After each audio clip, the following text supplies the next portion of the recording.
साहेब की वाणियां गूंजें, अधिक से अधिक वेदों के मंत्र गूंजें, अधिक से अधिक स्वर वेद का स्वर गूंजता रहे। सद्विचारों से, श्रेष्ठ विचारों से, आत्म कल्याणकारी सत्य सिद्धांतों से हमारा जीवन सुगंधित हो उठता है, सुवासित हो उठता है। यही तो सत्संग का प्रकाश है।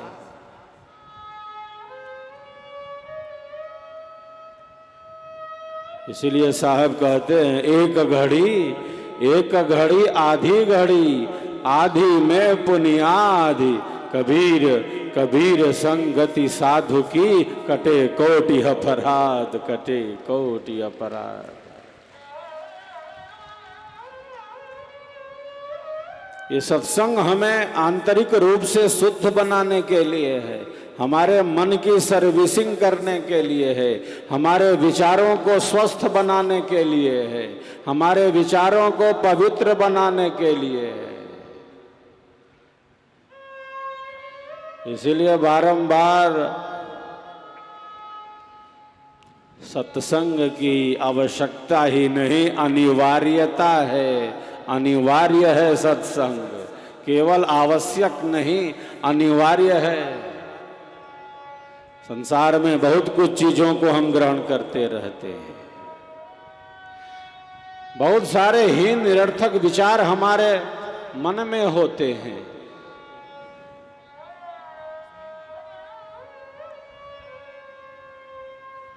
हमारा मन स्वस्थ होता रहे, हमारा मन आत्म कल्याणकारी विचारों के साथ ही आगे बढ़ता रहे।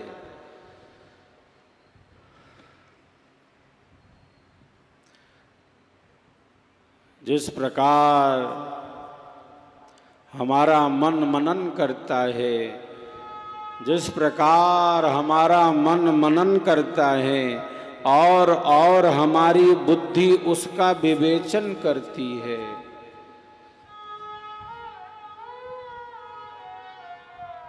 हम वैसे ही हो जाते हैं जैसी संगति में रहते हैं। जिसकी आंतरिक स्थिति दृढ़ है, बाहर से उस पर प्रभाव नहीं पड़ता। लेकिन सबके लिए संभव नहीं है, बाहर का असर तो पड़ेगा।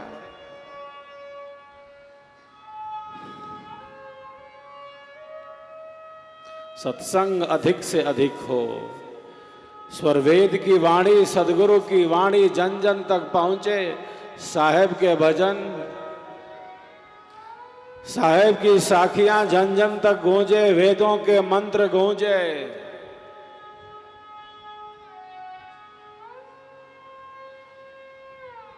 अंधेरे का वस्तुतः कोई अस्तित्व नहीं, अंधेरे का वस्तुतः कोई अस्तित्व नहीं, प्रकाश का अभाव ही तो अंधेरा है।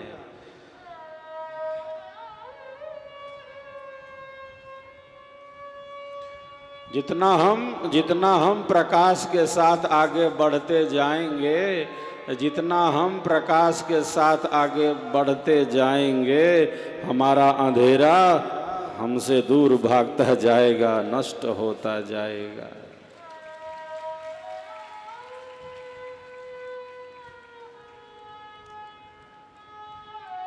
तो सत्संग पुष्प वाटिका है, सत्संग की सुगंधि से जीवन सुगंधित हो उठता है। इसमें सद्ज्ञान की सुगंधि है, इसमें सेवा की सुगंधि है, इसमें साधना का वैशिष्ट्य है।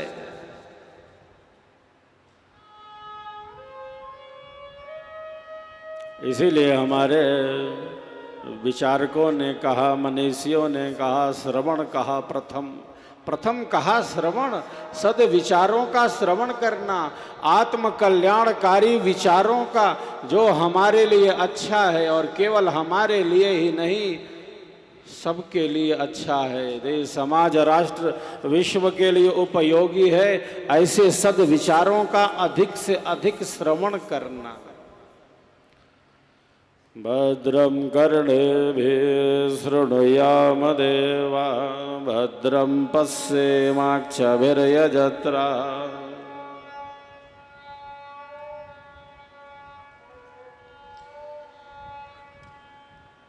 कानों से क्या सुने? भद्र भद्र सुने।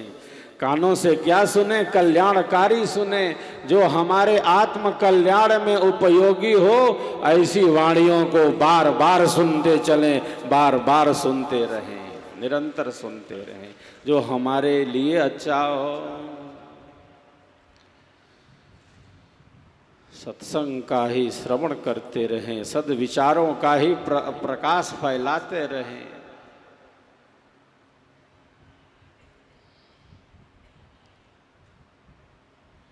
यदि इन दो कानों से सत्संग का श्रवण नहीं किया, आत्म कल्याणकारी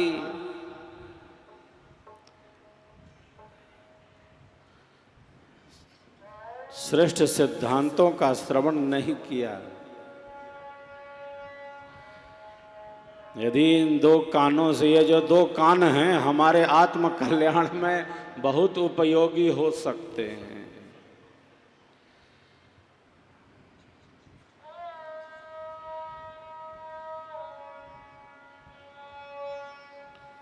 श्रेष्ठ वाणियों का श्रवण नहीं किया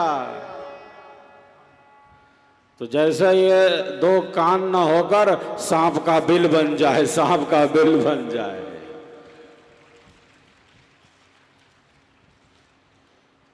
जैसा हमारा मन मनन करता है और जिस प्रकार हमारी बुद्धि उसका विवेचन करती जाती है, हम वैसे ही हो जाते हैं।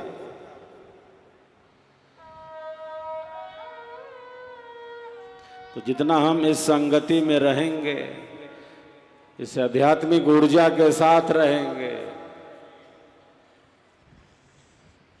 हम यहाँ हों, अपने घर पर हों, अपने कार्य व्यापार में हों, साधक की साधिकाओं की मन की एक स्थिति है, उनके विचारों की एक स्थिति है।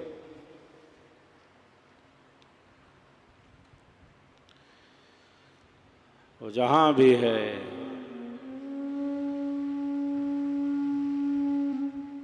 अपने दैनंदिन के कार्य में, दिनचर्या के कार्य में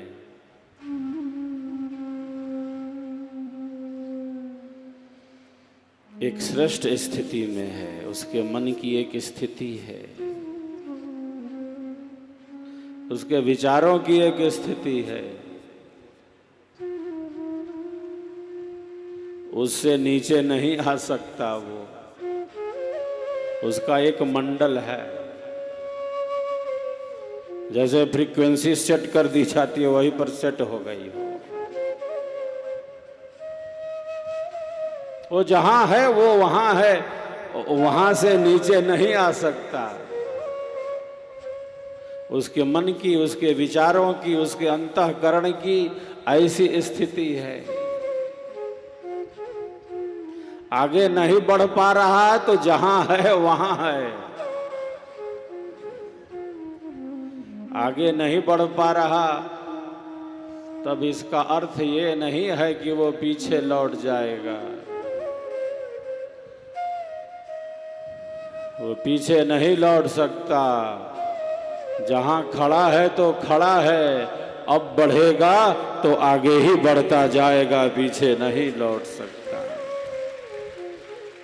मन को और शुद्ध करता चलेगा, विचारों को और पवित्र बनाता चलेगा, अंतःकरण को और शुद्ध ही बनाता चलेगा। स्वर वेद के स्वरों के साथ, सत्संग के दिव्य स्वरों के साथ अपने जीवन को ही प्रकाशित करता जाएगा।